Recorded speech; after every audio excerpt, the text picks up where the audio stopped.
मैं किटी 16 साल की 11वीं कक्षा में पढ़ती हूँ। जोश और होश दोनों ही रखती हूँ और मेरे लिए कुछ भी इम्पॉसिबल नहीं। मैं अदरक, उम्र 15 साल, 7वीं के बाद स्कूल छोड़ दिया। 1 नंबर का जुगाड़ू, अदरक के पास तरकीब की बरबाद। मैं तारा, उम्र 12 साल, कक्षा 7वीं, जानकारी की चलती फिरती किताब। तारा कभी झूठ नहीं बोलती।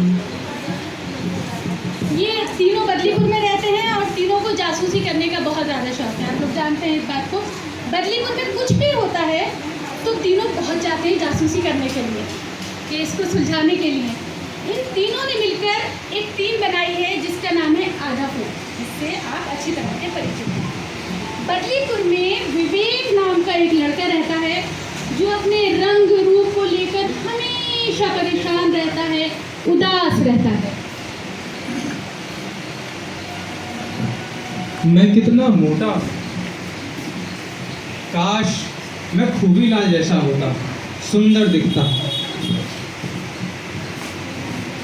खूबीलाल जो है वो एक महावत है।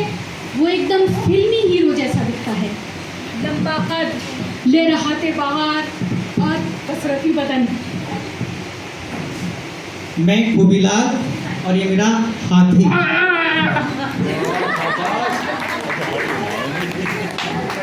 खूबीलाल हाथी पर बच्चों को बैठाकर बदलीपुर में घुमाता है और पैसे कमाता है। खूबीलाल हाथी को चराने के लिए उसे विवेक के खेत में छोड़ आता है, जहां हाथी दिन भर चढ़ता है और शाम को अपने घर लौट आता है।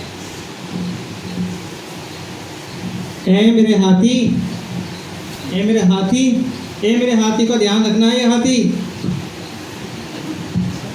खुद की तुलना खूबीलाल से करते करते विवेक और उदास रहने लगा। विवेक इच्छा करने लगा कि काश वो भी खूबीलाल जैसा दिखता। काश मैं खूबीलाल जैसा दिखता। तो मुझे कभी ऐसा नहीं कह सकता। वो अच्छा दिखता है, इसलिए सब उसे पसंद करते हैं और वह खुश भी रहता है। एक दिन खूबीलाल रोता हुआ आधा फूल के पास आता है।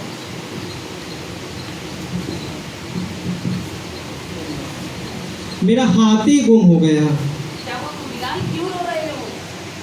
मेरा हाथी गुम हो गया। मैं एक हर रोज जो है अपन उसको खेत में चराने के लिए, हाथी के खेत में चराने के लिए जाता था। अब लेकिन वो एक दिन जब नहीं आया तो मैं उसको देखने गया। हाथी के खेत में?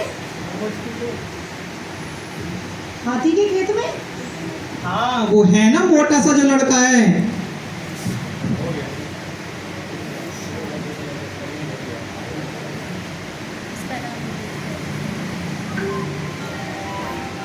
तुम्हें किसी को ऐसे नहीं चिढ़ाना चाहिए। तुमने तो सिर्फ एक शब्द बोल दिया, इससे सुनने वाले पे कितना बुरा असर होता है। वो खुद को हीन समझने लगता है, दूसरों से कमतर आंकने लगता है खुद को। तुम्हारी इस हरकत से अपना सारा आत्मविश्वास खो देता है। इसलिए भूलकर भी आगे से किसी को ऐसा मत चिढ़ाना, समझो, और हमेशा सोच समझ कर बोलना। अब बताओ क्या हुआ था? रोज हाथी अपने आप घर आ जाता था, लेकिन आज नहीं आया तो मैं उसे लेने गया। मेरा हाथी कहाँ है? मुझे क्या पता, मैंने नहीं देखा हाथी। मुझे पता है तुम्हारा हाथी किसने लिया है। किसने? विवेक ने। क्या सबूत? मैं तारा की बात समझ गई। सबूत विवेक के घर पर ही मिलेगा।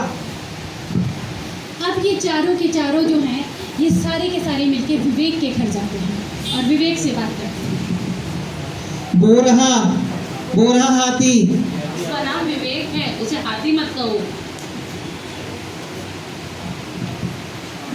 मुझे पक्का यकीन है हाथी की बुद्धि यही सुलझेगी। चलो उससे बात करते हैं।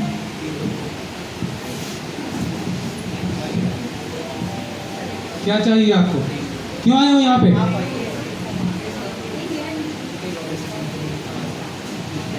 विवेक, क्या तुमने खूबीलाल का हाथी देखा है? नहीं, मुझे कुछ नहीं पता, मुझे कुछ नहीं पता। घबराओ नहीं, घबराओ नहीं। घबराओ नहीं, तुम्हें जो पता है सही सही बताओ। देखो, विवेक तेजी से भागने लगता है। किट्टी अदरक उसे दौड़कर पकड़ लेते हैं।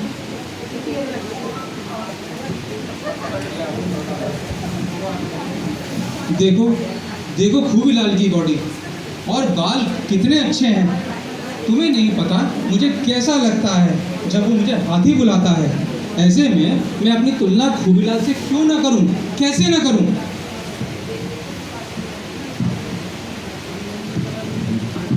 मैंने उसकी जैसा दिखने के लिए पाउडर लगाया, गोरा होने के लिए पाउडर लगाया, उसके जैसे बाल बनाने के लिए जेल लगाया, बाल सेट किए, लेकिन कोई फायदा नहीं। मैं सोचता रह गया कि जब मैं खुद खुश नहीं हो सकता, उसने मुझे चिढ़ाने के लिए मुझे हाथी बुलाया, मेरे जले पर नमक छिड़कने का काम किया। विवेक की ये बात सुनकर किट्टी, तारा, अदरक सारे के सारे उदास हो जाते हैं। किसी को ऐसे चिढ़ाना गलत बात है, ऐसा बिल्कुल नहीं करना चाहिए था खूबीलाल को। मैं खूबीलाल जैसा दिख तो नहीं सकता, मैं खुश नहीं हो सकता उस जैसा, तो क्या हुआ, मैं उसे अपने जैसा उदास तो बना सकता हूँ। विवेक की बात सुनकर इन सारों को पूरा मामला समझ में आ जाता है। तो ये बात है। पर तुम खूबीलाल जैसे नहीं दिखते, तो उसमें उदास होने वाली क्या बात है। मैं सांवला हूँ और मैं भी कभी कभी अपनी तुलना दूसरों से करता हूँ, क्योंकि ये बहुत आम बात है, ऐसा सभी करते हैं। लेकिन मैं अपने आप को रोक कर याद दिलाता हूँ कि हर एक इंसान अपने आप में खास है और उसके बाद मुझे बुरा नहीं लगता। मैं चश्मा लगाती हूँ, किटी नहीं लगाती, पर मैं क्यों सोचूं कि किटी जैसा दिखना है मुझको। मैं तारा हूँ और तारा ऐसी ही अच्छी है, किसी के जैसी नहीं, लेकिन खुद के जैसी। विवेक, अपनी तुलना खूबीलाल से करके तुम खुद परेशान हुए ना। अगर कोई तुम्हें चिढ़ाता है, जो भी तुमसे सब नज़दीकी होता है, जिस पर तुम भरोसा करते हो, उसको बताना चाहिए। मुझे बात समझ में आ गई। अब मैं अपनी तुलना किसी से नहीं करूँगा। मुझे अब समझ में आ गया कि दूसरों के साथ अपने रंग रूप की तुलना करना कितना हानिकारक हो सकता है। इससे रिश्ते कितने बिगड़ सकते हैं। तुलना करने से हम खुद और दूसरों को दुख पहुंचाते हैं। मुझे माफ़ कर दो विवेक, मैंने तुम्हें हाथी बोल के चिढ़ाया। मैं अब ऐसा कभी नहीं करूँगा। अब ये तो बताओ, हाथी कहाँ है? विवेक सबको खेत में ले जाता है। वहाँ गन्ने के बड़े से पेड़ के पीछे हाथी खड़ा होता है। ये रहा, ये रहा हाथी, बहुत आराम से रखा है। मेरा प्यारा हाथी।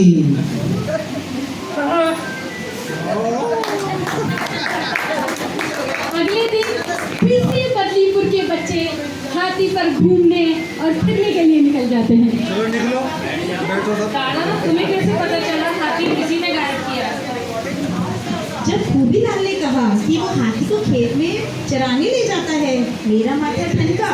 मुझे लगा मामला जरूर लुक्स का है।